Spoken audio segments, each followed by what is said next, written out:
আর বিশেষ করে আপনারা যারা ইউনিয়ন পরিষদের সচিব আপনারা যারা আছেন, আপনাদের সাথে খুব শীঘ্রই আমার দেখা হবে এবং আপনাদের আমলনামা নিয়ে দেখা হবে। ইউনিয়ন পরিষদের যে সচিব আছেন, 15টা ইউনিয়নের 15টা সচিব, দুর্নীতির আখড়া মূলত হচ্ছে এই ইউনিয়ন পরিষদের এই যে সচিবদের মধ্যে। তো আপনারা চেষ্টা করেন, সারাদিন পরিশ্রম করেন, আপনাদের চেষ্টা পরিশ্রম সেগুলোকে আমরা সম্মান জানাই, কৃতজ্ঞতা জানাই।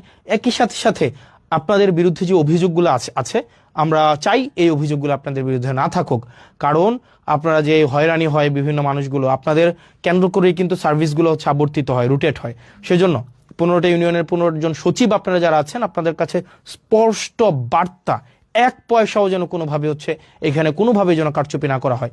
এবং পৌরসভার আপনারা যারা আছেন কর্মকর্তা কর্মচারী, বিশেষ করে পৌরসভাতে চাকরি করছেন অনেক দিন ধরে এবং আপনারা নিজেরা এখানে টেন্ডারবাজি করেন, নিজেরা এখানে চাঁদাবাজি করেন, নিজেরাই হচ্ছেন এখানে হচ্ছে আপনারা লাইসেন্স খুলে বসছেন।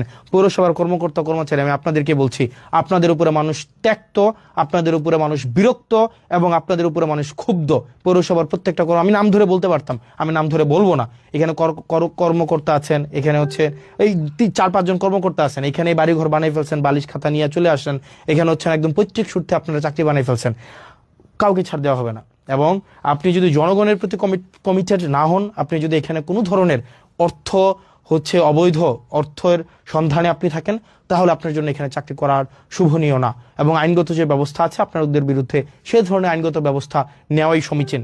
সেজন্য প্রত্যেকটা ডিপার্টমেন্ট দেবিদ্বারের, এই ডিপার্টমেন্টগুলো যদি যথাযথভাবে ফাংশন করে, তাইলেই দেবিদ্বারের যে উন্নয়নের যে ধারাবাহিকতা সেটি অব্যাহত থাকবে। কিন্তু কোনো ডিপার্টমেন্টে যদি কোনো অফিসার হচ্ছে অসৎ উপায় অবলম্বন করে দুর্নীতিগ্রস্ত হয়, সেক্ষেত্রে সম্ভব না। তো প্রিয় দেবিদ্বারবাসী, প্রিয় বাংলাদেশবাসী, আমাদের যে কমিটমেন্ট আপনাদের কাছে আছে, প্রত্যেকটি অর্থের হিসাব, প্রত্যেকটি অর্থ যেন যথাযথ জায়গায় বিনিয়োগ হয়, প্রত্যেকটি উন্নয়নমূলক কার্যক্রম যেন অব্যাহত থাকে, প্রত্যেকটি টিআর খাবিখা যে বরাদ্দগুলো আছে সেগুলো যেন জনগণের কাছে যথাযথভাবে পৌঁছে যায়, সেই জিনিসটি আমরা নিশ্চিত করব। আপনারা ভালো থাকবেন, সুস্থ থাকবেন এবং দেবিদ্বারের যতগুলো হচ্ছে কার্যক্রম আছে, দেবিদ্বারের সরকারি কার্যক্রম যা যা আছে সেটা আপনারা পেয়ে যাবেন জবাবদিহিতাতে। মানে